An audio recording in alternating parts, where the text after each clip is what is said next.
If you're looking to buy or sell real estate in the South Florida area, don't forget to contact me at 561-336-6119 or Michelle with 2 L's at the number 4 salepbc.com. You are listening to Simplicity Radio with Angela Bingham on WGNS 1450 on your dial. Stay tuned for more stimulating conversation.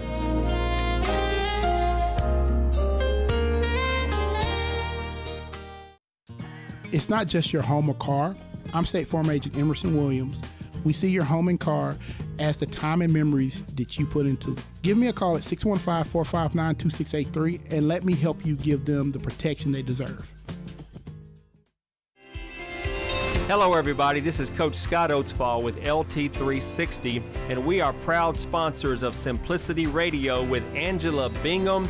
LT360 is an all-natural healthcare company specializing in getting people healthy at the cellular level while nurturing the whole person, mind, body, and spirit. We're an all-natural healthcare, so if you struggle with high blood pressure, high cholesterol, diabetes, or you're looking to get off your medication and change your life, then you can give us a call at 615-815-0390 or lt360.com. And again, you're listening to Simplicity Radio with my sister, woman of power and faith, Angela Bingham.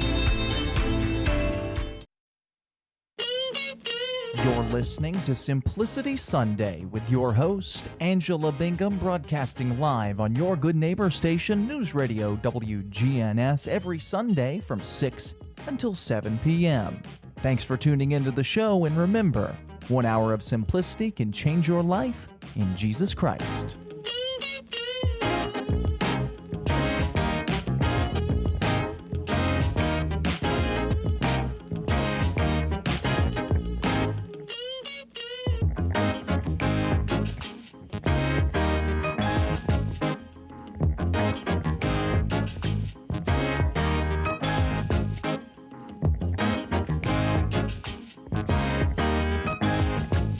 Good evening, Simplicity family.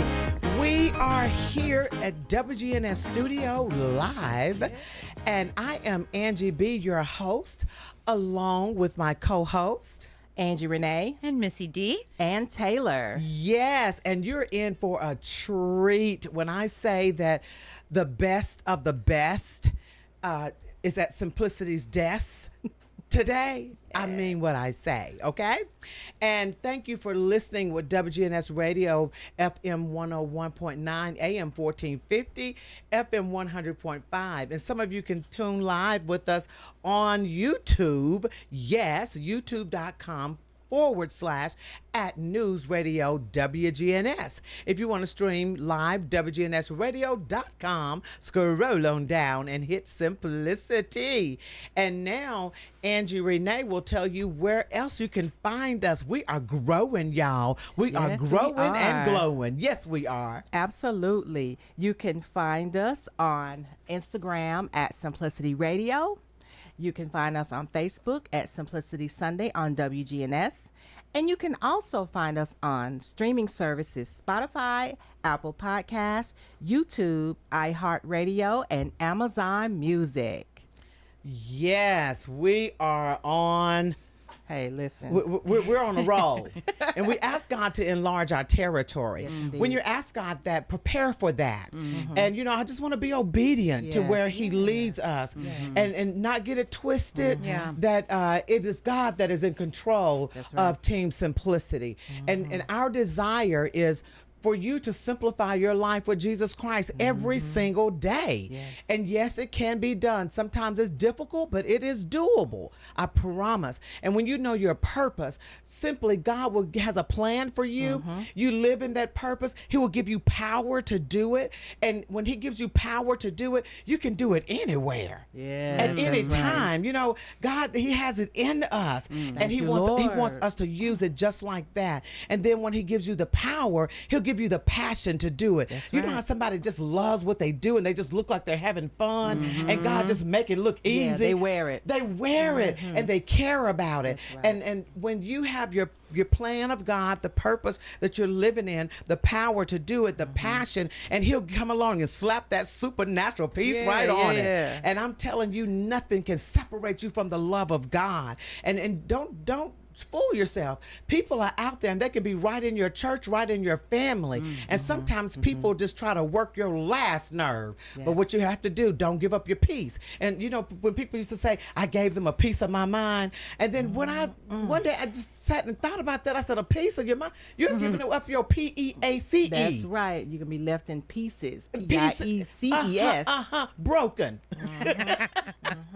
Broken pieces. But keep your peace, that supernatural peace of God, that you can go through every storm and you still come out shining like pure gold. And that is our whole hope for the world as God enrolls us to just go as far as the world will take us, you know, like the media will take us. And every day it's a lifestyle. So every day just think simplicity. I need to simplify my life.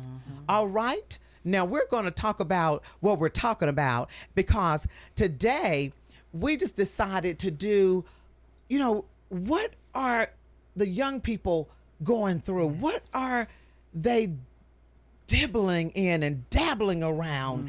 And what is taking them by full force to lose focus and hope? Yes. Missy D, tell us. You know, we have our Who we identity have. crisis. Yes. So this is part of our identity crisis series.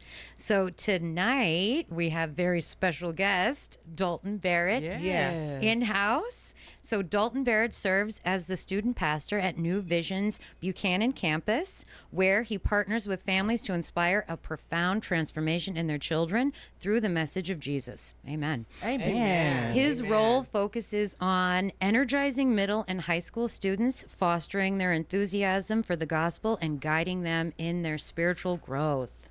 Welcome, Dalton Barrett. Hello. That's our clapping machine, Dalton. We need that. It's called hands. And you know, Dalton, so many years ago, we started out together, Simplicity Sunday, and Dalton produced the show, and God has just moved him to higher heights. Like you said, he's now the minister of the youth campus of New Vision. And I am so proud, not only a minister now, I call him the pastor of pastors, because I think God is going to elevate him to greater heights in the ministry arena, and got married and everything, grown and on your own. Congratulations. Thanks. Listen, Mrs. Megan, I know, and you know, you look happy, Dalton. Oh, thank you. Thank you. You I look lost happy. 10 years. I shaved like 2 days ago. So What? that's I shaved knew it like was 10 something years. different. Yep. That made me look a little happier. I look younger for sure. Yes. So a little bit about where I'm at New Vision, in case, you know, the campus and multi-site churches is a whole can of worms, so I won't go too deep into it. But basically, we're one church. We worship on Sunday mornings out of 2 separate buildings. So we have a campus on North Thompson Lane. That's the big one that you see. They just wrapped up some construction there. And they, wonderful staff there. I get to work with them very closely. And then on the other side of town, right across the street from Whitworth Buchanan Middle School, that's where the campus that I serve at is located. And it's a campus of about 400 people tucked away. It's this little church. Used to be a church called Unity Baptist, actually, back in the day. And, you know, it doesn't look like it's necessarily the church that is there, but there's a lot of great people there who want to worship Jesus. And so what's cool about what I get to do is I get to do big church ministry in a smaller scale. Yeah. And that's really what we've seen, specifically with the student ministry, which is I work with 6th, 7th, and 8th grade as my middle school ministry, and then freshmen through seniors as my high school ministry. And so what we've really seen is the ability to, because God, and we'll talk a little bit about this, but God's doing really, really cool things with the middle and high school ministry at the Battlefield campus. This past Wednesday night, they had close to 1,500 students. Wow. Middle and high school. Praise God. But with that comes, the stress of people who like the church, but maybe want a smaller atmosphere. Maybe they can't handle being around that many people, or the mosh pits in worship and all that, the fun stuff that's so appealing to some, or most even. And that's kind of where I fit in. It's just trying to give those kids and those students a place to worship and just be excited about Jesus.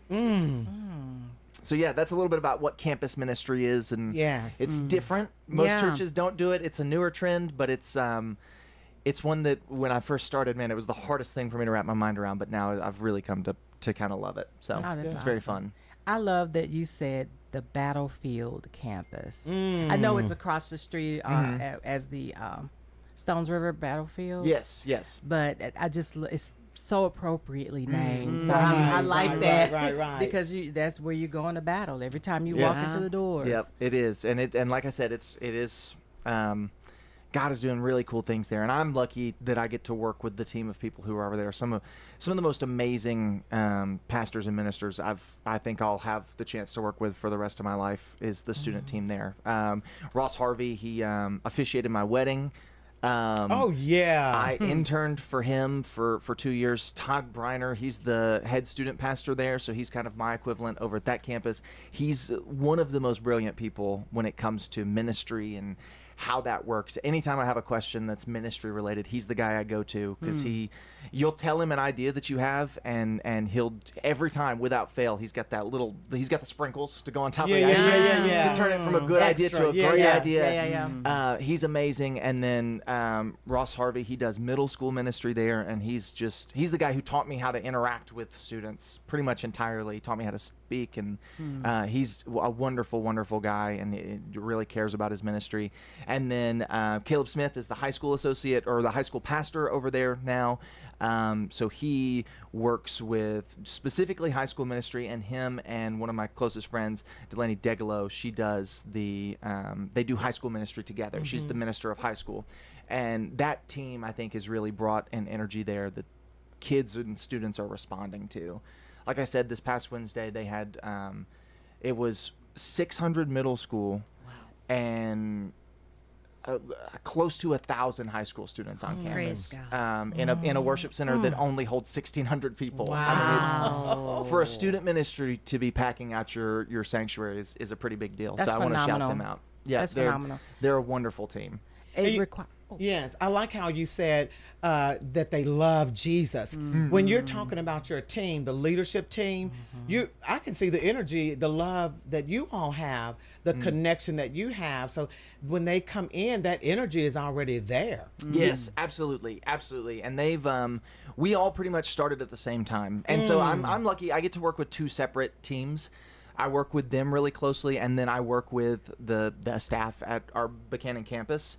It's a much smaller staff. We have 3 full-time staff members. It's myself, and then our campus pastor, Ben Curtis, who, I mean, that's a guy who's a pastor's pastor. You want to start tossing pastor's pastor around, that's Ben Curtis.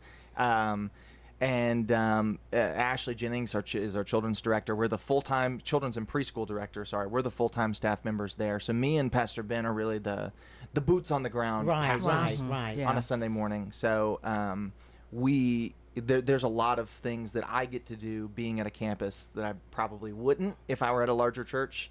On a Sunday morning when there's an altar call, I'm the guy at the altar, and that typically doesn't happen with your student ministry. And so I'm blessed. I guess this is just my introduction. We're 15 minutes in, but I'm a pastor, so what did you expect? Listen, hey, You know what I mean? Go right ahead. We need to hear this energy. It's I could not have gotten luckier with the people I get to not just look up to, but also work with, who were on the same level. I mean, it really is amazing, just the team that I get to be a part of it across both campuses, and I'm very thankful for where I'm at. Yes. Every time you say I'm lucky, the song keeps coming to me. I'm not lucky, I'm blessed. Well, yes, I should probably But- change the word. My mama would have gotten on to me, but But I know you, so I know where you're using that. But that song just keeps coming to my mind, and I see you being lifted and blessed. It's just amazing. And when Missy D was talking to you, I think a couple of months ago. We were all in the lounge, and we were talking about the identity crisis and the things that we are seeing in today's youth, which in yesteryear, we did not have, well, I don't want to say we, I'm not that old, but I'm right behind you, so. there were not as many distractions. That's right. You're As absolutely we right. have, as they have today.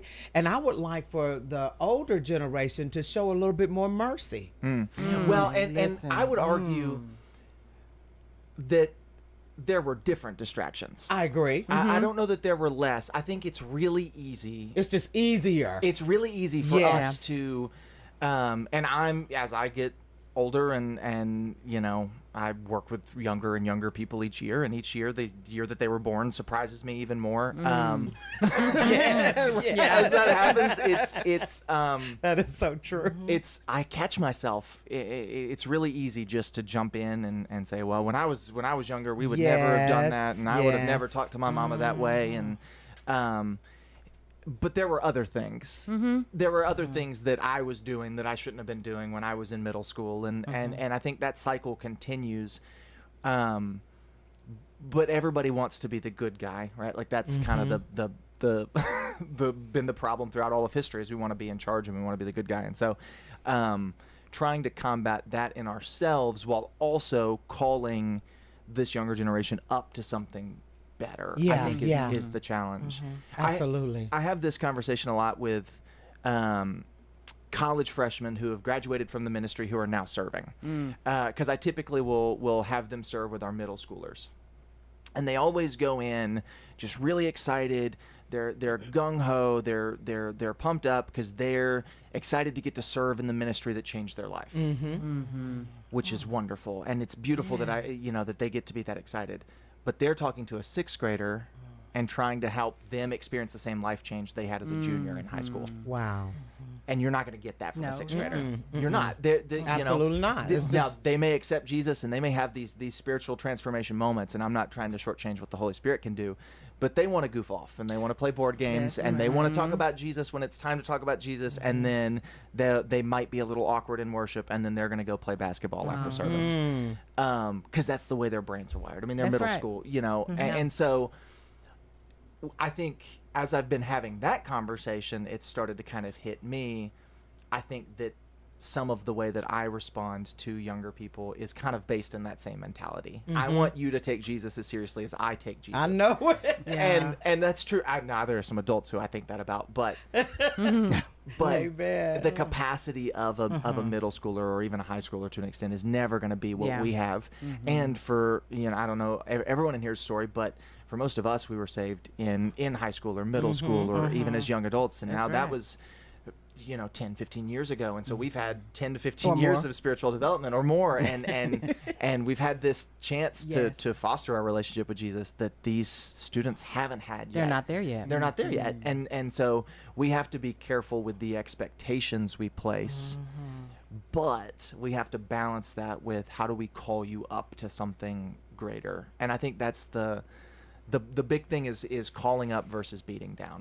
I mean, that's the Yes. because I've been thinking a lot about what we were going to talk about, and then the Olympics happened, and it was like, oh my goodness, everybody has lost their mind when it comes to the issue of identity. Yeah. And now suddenly we're looking less like the good guys, and so it's just, if we can figure out how to do that well, and when I say we, I mean the church as a whole, like if we can figure out how to do that well, man, we would truly be able to be the hope that we're supposed to be, and I think that's where we need to be working towards. We have to use compassion when we are leading. Yes, Because absolutely. we were once there, and we have to consider what was our mindset in the sixth grade. Probably very similar to the current kids, except Yes. we didn't have social media. Right. So we didn't have that kind of impression. But we have to be compassionate. We can't expect them. They're going to make mistakes. We did. We still do. Oh, yes, yes. And that's the approach I think we need to take. Well, my social media was the conversations I had in the lunchroom. You know what I mean? And Right. it was, Yes. it was, you know, Eye to eye, my face to face. cyberbullying was Yeah, bullying. yeah. You know, it's Yeah, like yeah, actual right. Face to No face. cyber. Bullying. and it's like I can't believe you'd post that. Well, I said something the exact same Yes, when I was yes. your age. I just said it There's to no 2 people. evidence of it. I said it to 2 people instead of saying it to 100, and there's no proof that I ever did it. no proof. And you, so Jesus. I think there's a lot of compassion is probably the best word that we're missing. So I know it was funny when you said how the different generations have the different distractions or whatever it is. I know when I was coming up, it was MTV. And, cable was still sparse, I guess. But, you could get MTV. And I feel like looking back, that sort of unified us. You know what I mean? And so then that's where you saw the trends. It's so easy now on the phone to get whatever. But I was thinking the same thing coming up to the show. What was it like for me growing up? Like if I was, what was I facing and whatever? And that was something, what was influencing me. Right. So when we're talking about what's influencing our kids right now, what is it? How is it? And how ugly is it? yeah, well, it's like anything. There's ugly and there's good in it.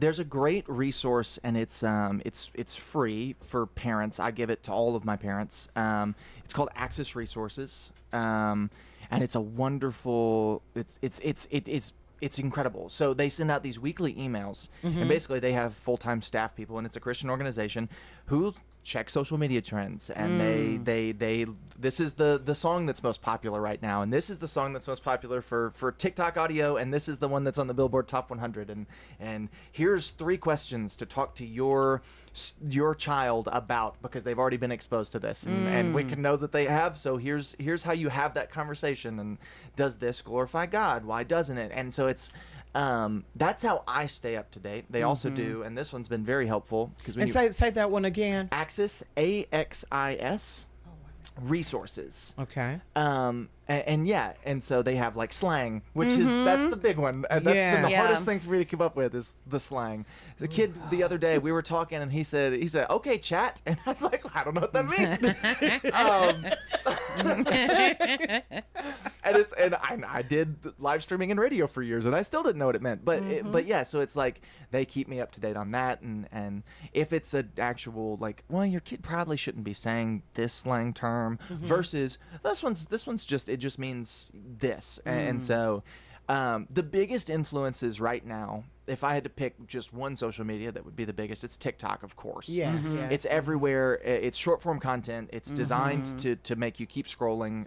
Same with Instagram Reels, YouTube Shorts. Like they're all designed to, when this video ends, you scroll to the next one.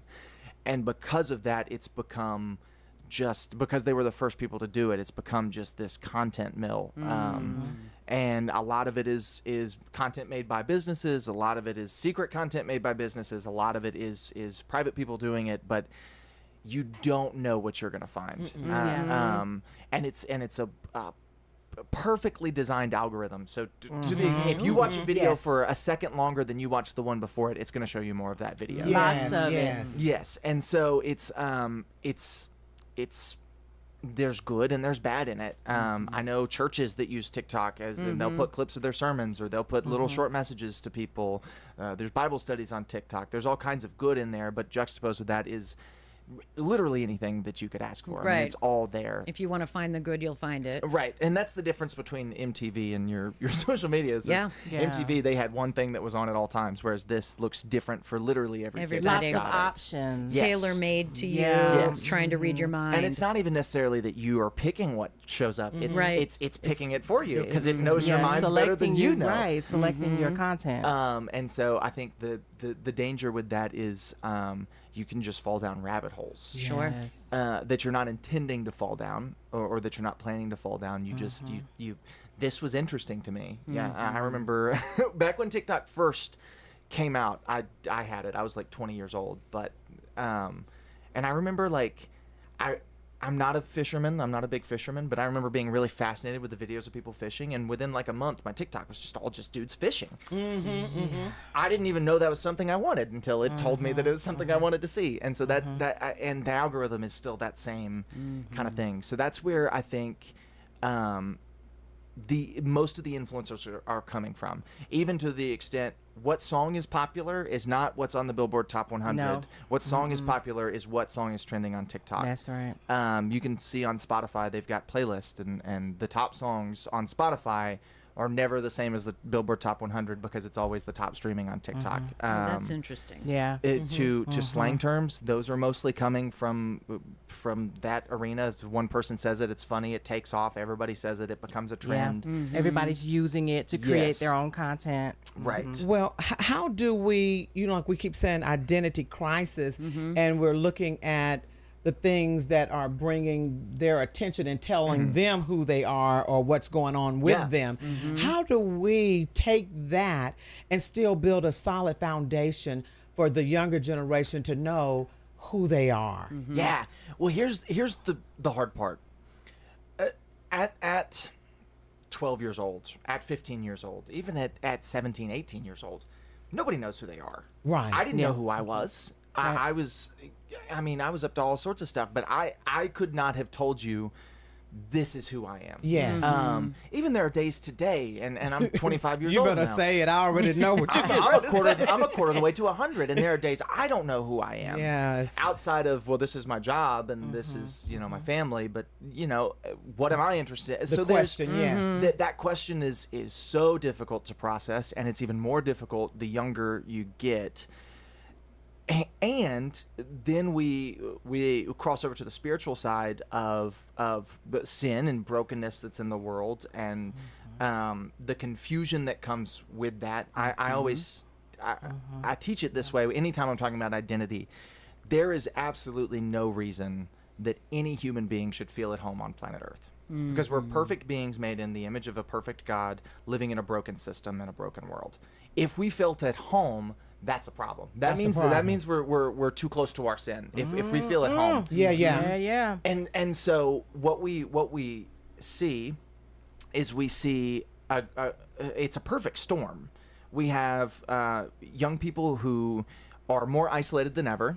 Yes. And then especially this batch of young people who were in these prime developmental years when the COVID shutdowns happened, and the fear that came with that and the anxiety that came with that. I mean, anxiety in young people is skyrocketing, and all these things, all because of that. And then you factor in isolation, and the isolation, well, we blame the kids, but a lot of times it's the parents. We see Life 360 is a great example. I don't know if it's still super in circulation anymore. Yes, I use it with my youngest. So, and I think that's a wonderful thing. Phenomenal. But to an extent, most of my fundamental memories were me goofing off with my friends and not thinking, where are my parents? Do they know where I'm at? Are they tracking my location? So there's also a sense of there's always someone looking over my shoulder. A lot of parents aren't letting their kids go over to their friends' houses anymore, and not for the wrong reasons. I'm not bashing the parents who are doing this. These are just the factors that are at play. Yeah. Because you don't know if you can trust somebody's parents. You're right? absolutely right. You don't. So you probably can't send them over to their friend's house. But now we've isolated in that realm, and kids aren't going outside to play with the neighborhood kids anymore. So you have all of these factors that are causing kids to be isolated. So they're not having conversations about who they are. They're not talking to people about what they feel. They're not talking to people about I just don't feel at home here. And so there's that side of the storm. That's the wind coming from the north. That's the cold. And then you put the wind coming from the south, and that's the heat, and they're about to meet in the middle, and that is your huge online social media presences and groups and communities and all this kind of stuff, where if I don't know where I belong and somebody says you belong here, now we got a tornado. Now. And there's a wonderful book on this, and it's specifically about gender identity, but I don't think it just applies to there. And it's not a religious book. It's written by a Wall Street Journal investigative reporter, and she does an amazing job with this book. It's called Irreversible Damage. And the whole point of this book is that perfect storm. And it's like, how did we end up here? and why is this such an epidemic? And that's her argument is we just have kids who don't know who to talk to. Yes. And I'm gonna be honest, just like most kids, I wouldn't go talk to my parents if I was struggling with my identity. Yeah. And That's most then kids. you have somebody on TikTok saying, I found my identity in blank. Fill in the blank with whatever it is. Yeah. And so, okay, I don't know who I am. I don't know what my identity is. I have nobody to talk to about it. I'm isolated. This person says they have an answer. Let me check this out. And before long, you get sucked into this rabbit hole and you begin to form your identity, not based off of something that's an identity, but based off of something that's a hobby or even more extreme than that, a feeling or an emotion. And that's where the real danger lies, is because there is no answer there. It's another pseudo answer. It's another it's false. another idea. Yeah. It's a band-aid, right? And our brokenness issue needs surgery, right? And we know that. Like we know that the hope of living in a broken world is Jesus, but if you don't have that answer, if you've been given a false answer, it seems really enticing to just want to jump on that and want to take that. I think we're going to do a scripture break. Romans 12:2, and be not conformed to this world, but be ye transformed by the renewing of your mind, that you may prove what is that good and acceptable and perfect will of God. And to add to that, Proverbs 23:7, for as he thinketh in his heart, so he is. I feel like the battle in the mind is being won by these ideologies that are coming in shiny, pretty packages, like you said, that these are isolated kids, lonely. I feel like I just read this, that this is the most like lonely generation we've ever produced. In the slightest. Yes. And that's heartbreaking. Yeah. So what have you seen since the pandemic? What changes have you seen? Well, two things. The trends. I think when we say that the ideologies has won, what we really be focusing on the fact is that we're losing. That's right. Because we can't change. I can't change you. I can't change TikTok. I can't change the social media landscape. We need to adjust our approach. Because that's in any battle. I can't focus on the fact that you're winning, or even like if I'm playing a basketball game, I can't focus on what the other team is doing to win. I need to focus on what I need to do and how to adjust my plays. Now, since COVID, to answer that question, I wasn't in ministry pre-COVID. I started 2022 in ministry, so I started 2 years post-COVID.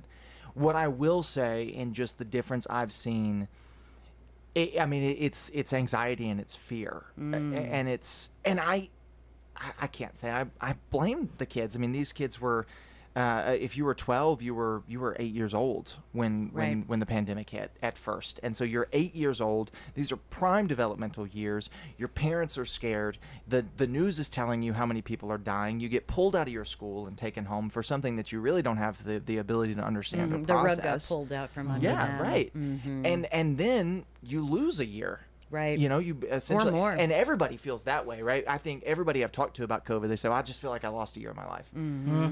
Yeah. And I feel the same way. And and so, but then you do that, like you're 8 years old and you lose a year. A year's a long time to an 8-year-old. That's right. That's 1/8 of their life, you know? And so I think that's just the detriment of what happened is it's the same thing that happened with my grandparents when the Great Depression hit. My granddad saved butter tubs until the day he died in 2016. Even though he was retired and had his money to buy Tupperware, he saved his butter tubs because he was raised during the Great Depression. And the fear there, was that we were going to run out. Is it going to happen again? So I think that's very similar to what's going on with these young people. You are listening to Simplicity Radio, and tonight's talk topic is America Under the Influence. If you have any questions or comments, call or text us at 615-893-1450. Again, that's 615-893-1450. We have a couple of announcements. Super Saturday, August 24th At 11 a.m., a financial empowerment workshop will be hosted at Walnut Grove Church, 2480 Twin Oak Drive in Murfreesboro. If you have any questions, please call 615-406-2931. Join us for a magnificent training. If you want to sow a seed into Simplicity Radio so that we can continue to do greater things from this ministry, you can donate via Cash App at $Simplicity with Angie. That's ANGIE. Again, $Simplicity with Angie. Or you can email us at teamsimplicityradio@yahoo.com for additional information. About next week's show. Join Team Simplicity next Sunday for our monthly Social Justice Sunday conversation on Talk Topic, Rock the Vote, a Young Voters Roundup. Next Sunday's show will be a joint collaboration with junior Simplicity team members Deshaun Rogers and Jaden West, and with special guest Makai Mosby, SGA President for Middle Tennessee State University. We will see you then for the conversation. Now back to tonight's Simplicity Sunday topic, America Under the Influence. All right. So, what are your thoughts on using the tools? We've been talking about TikTok. We've been talking about social media. What are your thoughts on, if you can't beat them, join them, using the same tools that they're using to start putting out more content that are going to drive them to seeing more Jesus online and being exposed to that? What are your thoughts on that? That's a tough one because I think it is a double-edged sword. Yes. And here's the real reason. I'm not against it. If that's if that's what your ministry is doing, I think that's wonderful. I think it's wonderful that you have the capacity to do that, because it's running a social media. It's a lot of work. Easy. It's a lot of work. Recording the videos, getting the snippets, whatever that looks like for you, that's a lot of work. So I commend you for taking that step to want to do that.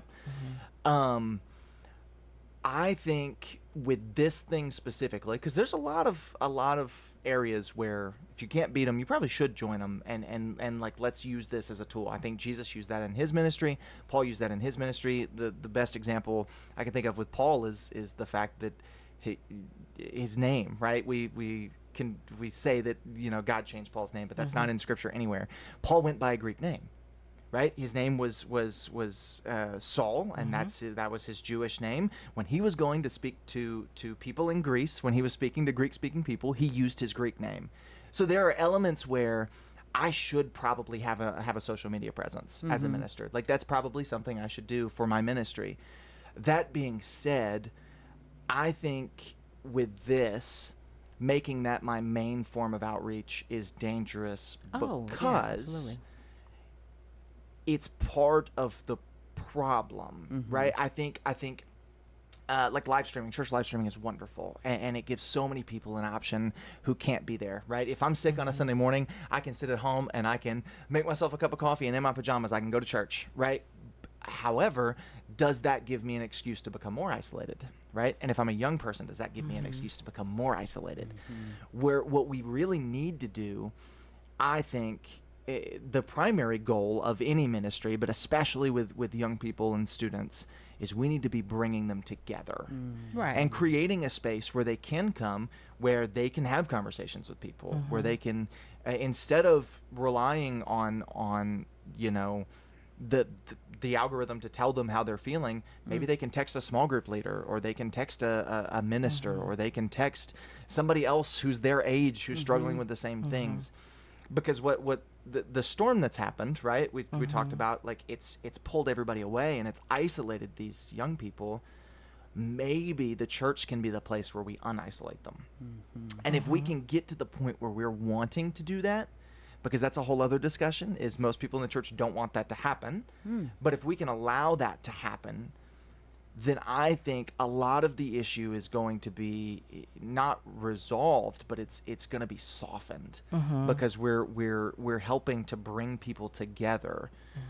The issue with that comes in a lot of churches with when somebody who walks in, whether it's a student or it's an adult or a teenager or a college student, when they walk in and they don't talk the same way as you, well, I don't know, we start freaking out, and parents start freaking out, and that's something that even in my ministry I've experienced with parents who don't want their students going to a church with somebody who has this upbringing, or maybe they weren't raised in church or whatever. And so I think we've got to figure out a way to welcome people, like be the church that's going to welcome people, specifically young people.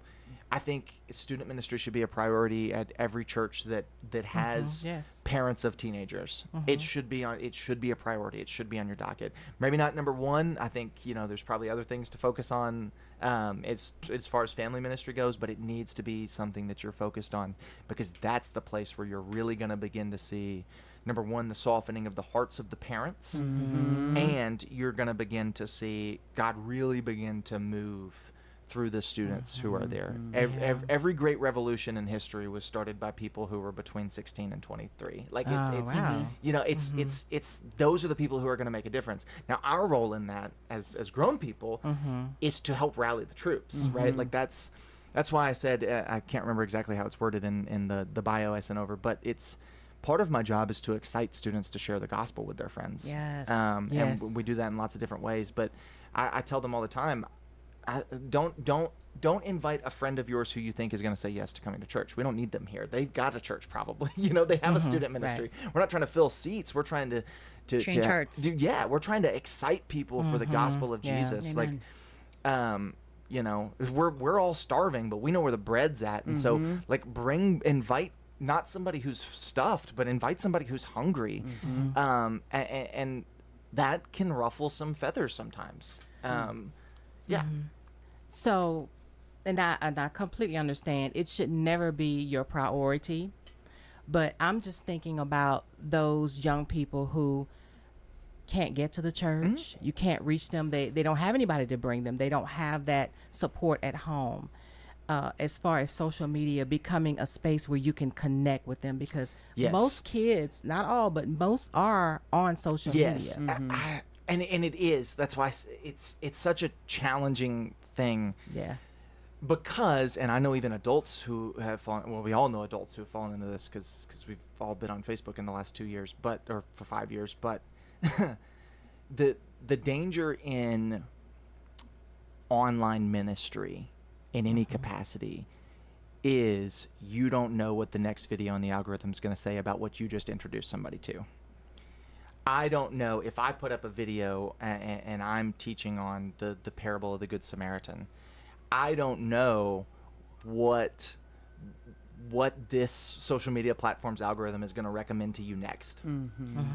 And it could be I saw recently, one of my volunteers showed it to me because we were laughing about it. It was a conspiracy theory about how John is still alive. The Apostle John. He's still alive, right? He never died on Patmos. He's still there. Wow. And it's like, so the danger is like, okay, we're turning this, we're taking social media for ourselves, but then like, what else are they seeing? What else is being recommended to them? So yes, it can be a wonderful tool to help introduce people to a ministry, but it should never be the end of that. Like Of there course, needs to yeah. be follow-up. Right. So if I am, because we live stream our messages, we have a social media presence.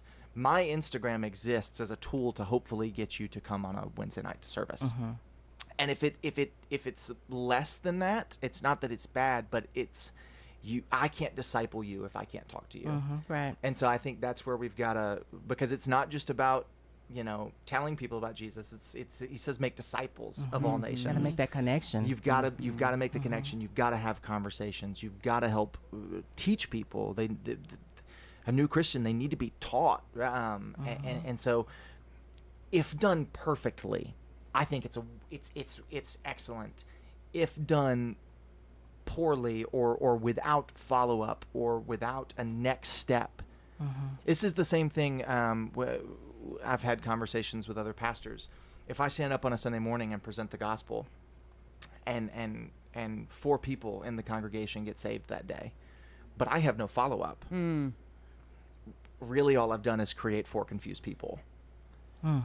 if there's no direct, okay, you need to come to the altar. If there's no, you need to go to the back of the room. If there's no, come talk to me after service. If there's no, this is my phone number, text me. There's no answer to the questions, right? Because accepting Jesus is the ultimate answer, but then there's so many other questions, so many other conversations. There's discipleship. There's, scripture study and all those kinds of things. So I think making sure there's if you're going to do social media ministry, making sure there's some form of a follow-up and discipleship. You have to be strategic. Right. And I think that's not that, I think somebody could come along and do it very, very, very well. We could have the Billy Graham of TikTok come up in a few years, but I think it's going to take somebody who's an expert and really, really good at it to do it to the extent that it needs to be done. I agree about the algorithm because I've had it happen to me. And it gets weird. Yeah, Like it I said, can. This guy, and he had some crazy arguments, but he was convinced that John was still alive. And I'm like, I just don't, like, that just seems silly to me. But and there are people who buy into that stuff and they believe it. And They'll believe everything they see. Yes. And we see that in it's the reason that our social medias are so political these days. It's the reason that AI generated images of Jesus are trending, and I mean it's not a new thing. It's just a new form of getting misinformation around, but it's a dangerous one for sure. As a person, I consider myself a younger person, and I love social media. I feel like, yes, it can be tricky to have like ministry online, but I feel like we should opt for it more just because we want to meet them where they are. Yeah, I think and get them, at least get them started. I think a ministry should have a social media presence, if that makes sense. I think, and not that every ministry has to be brick and mortar. One of the most fascinating ministries in the world to me. It's a church. They have 2 brick and mortar campuses. One's in L.A. The other one I think is in Washington State, and their church is called Church Home. And their pastor, I've heard it's Church Judah Home. Smith is the pastor, and he's a good communicator. He's a little goofy. He says some things, and I'm like, but their church model is wonderful because their church model is all based around me starting a small group in my house and watching church at home. Like that's their whole model. They only meet in person once a month, and they only meet at one of their campuses once a month. So every 2 months you can go to a brick and mortar building if you're in that town, but the rest of the weeks their sermons are pre-recorded. They're put up online. They have they call it pastor chat on their app where you can talk with a pastor about what you're going through. But the model is not let me sit at home and watch church. The model is let me start a church in my home. And I think that's the discipleship element that I think we have to make sure we incorporate. So I do think every ministry should have a social media presence. I think it takes somebody with a lot of time and energy to make a social media ministry. That's more along the lines of what I'm saying, I think. Do we also feel like maybe we can create spaces out? I know the goal is to get people to the church, but a lot of the times, let's be honest, young people don't want to go to church. So is there a way that we can get them to find Jesus, maybe like going for coffee or meeting up at the skating rink, going bowling? For sure, and I do a lot of that. We do school visits where we go to school lunches and we go to ball games and the places where the students already are. Try to meet them there. That's a ministry tactic straight from Scripture, right? They've been doing that one since the dawn of time. That's right. That being said, I would argue that young people do want to go to church. It's just what kind of church do they want to go to? That's fair. I think a lot of times kids get bored out of church before they ever have a chance to hear the gospel. It goes back to what we were talking about with like a middle schooler just wants to play basketball. Yeah. Does your church have a basketball goal? No? You should probably get one, and you'll double your middle school ministry in a week. I promise. It's if we can create an atmosphere that's exciting for young people, and I think at both of our New Vision campuses, we really have seen God work in this way. Like I said, there aren't many student ministries in America that have close to 1,600 students involved in them. And that's across both campuses. But and that's not just because, and that's not to brag or like that's nothing that anyone specifically has done. That's an act of God specifically. We're gonna boast in the Lord. Yes. It's like that is something that God did for sure. But the work that's been done in the meantime to partner with God in what he's doing, is let's make this as exciting of an atmosphere as we can. Let's see the people who God is bringing in, and let's make a place where maybe we don't use the term sanctification, but we want to teach you about it. So we're going to teach you what it means to be sanctified without using the big churchy words. We're gonna teach the Bible as if it's the first time you're hearing it, so that somebody who wasn't raised in church can hear it in a way that, not dumbing it down, but for the first time, right? Yeah. The church model has to be based around the non-believer who's coming in, and this is church as a whole, not just student ministry, but it's especially important for student ministry, because the average student, and this was I got this from that Access Resources I mentioned earlier, the average student will say yes to going to church the 5th time you ask. 5 times. Wow. That's a lot of times to ask. But the 5th time, if I'm friends with you and I ask you 5 times, by that 5th time, on average, every student has said yes to coming. Wow. Are we ready to receive them? Are we rallying the troops who we have to go and ask? And are we providing them with resources to want to ask? So are we giving them the want? Are we giving them the easy ability? And are we ready to receive? And if we can do those 3 things, I think we can see a generation who is excited. And frankly, like I said, I've seen it. I've firsthand, I've seen young people, thousands of them, excited for Jesus. I have probably in the last year been able to, just my ministry, we've been able to see, and this is at a much smaller campus. We run about 75 to 80 students, depending on the week.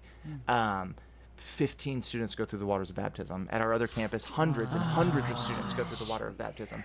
It's not that kids are against Jesus. Yeah. I think kids are against church the way that we've been doing it. Yeah. And if we can make church more exciting, Needs to evolve. then I think that's more of a fix than even being where they are on social media, because it's the place where they're going to build those connections for sure. And you're right, because when I grew up in the church, and all my friends were in the church. So we looked forward to being at church on Sunday and all the activities, vacation, Bible school, going to the picnic on Saturday, because guess what? Our friends were going to be there. And down the street, I have schoolmates at that church. And then down the other way, I have schoolmates at that church. So it was literally a community, and it was fun and exciting. And we pretty much lived there, because there was always something going on for us to do. Right. So are there any outreach, can you suggest any outreach opportunities for? I've got tons. Yeah, give it to us. This is my job. This is what I do for a living. So what I would actually suggest, number one, always tie your outreach to your service. The old trend used to be like, we're gonna hang out on a Friday night. We do our Bible study on Wednesdays, but we're gonna hang out on a Friday night for an hour and watch a movie. I don't think movies work anymore because kids' attention spans are shot, but that's a whole other discussion. Tie it to your service. So every outreach event we do as part of our ministry is tied to our Wednesday night service, either before or after. Literally everything. Because if I can build you in the habit of getting here and do something exciting, hopefully I can stick you. So that I think is important. And then just treat as many things as possible. There's a book I read called Ignite that's really good, and we're running out of time, but it's called Ignite, and it's all about igniting ministries. And this is for churches as a whole, but you should have 5 big days a year, whatever that looks like. And this is, 5 big, easy invite days. How can I make it easy to get to invite my friends? We have one coming up. We call it the Kickoff. It's TKO. Our attendance usually doubles that night. And that night, the sermon will be, we're presenting the gospel. I mean, that's it. So you have a chance to bring your friend. And to the students who are there, we treat this as we want you to bring a friend with you. This is a chance for you to invite them. So we're going to have free food, right? We're going to have inflatables. We're going to have fun stuff. We're going to do giveaways. We're going to do all this stuff as a way not to like be fun for our kids who are here, but as a way for you to take the invite that I had printed and hand it to your friend and say, you should come to this. They're going to have food. I know you love Chick-fil-A. Here, you get a free sandwich Food this will night. bring you in. Food will bring you in. Every time. Free always works Especially too. if it's something they like. And then if we've done the job of being able to receive them and it's exciting, the retention grows Yeah. and the stickiness grows.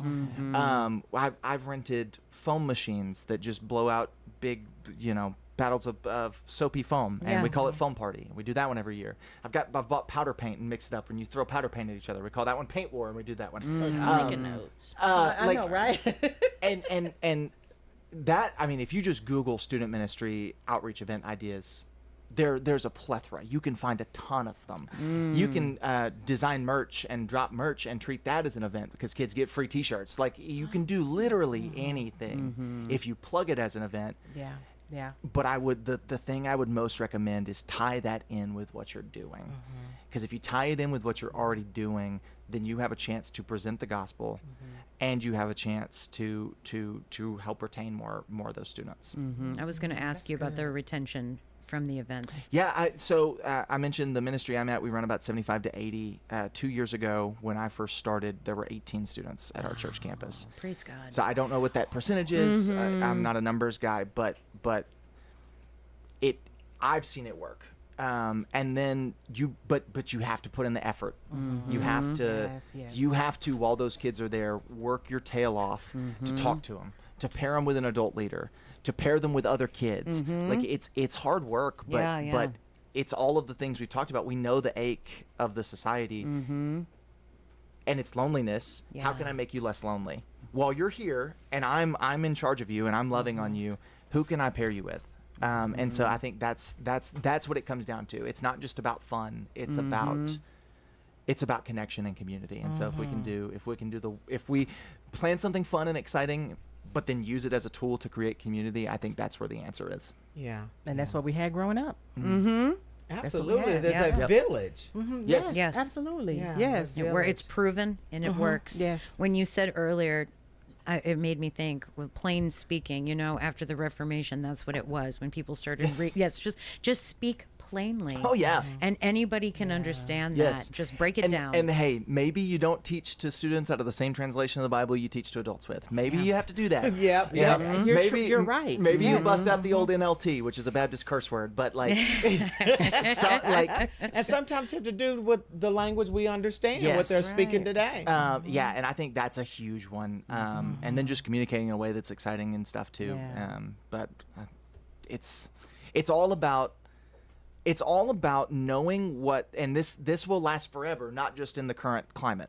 Knowing what the ache is,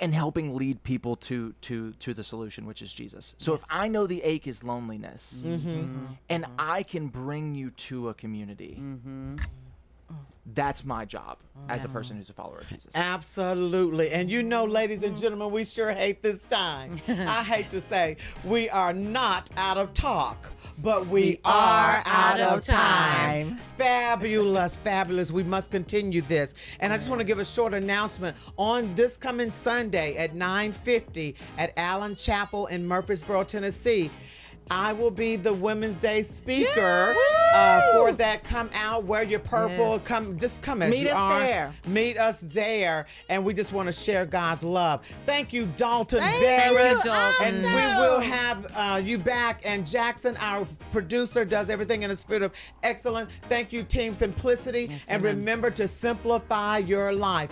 Taylor, thank you. God bless everyone. Yes, We love amen. you.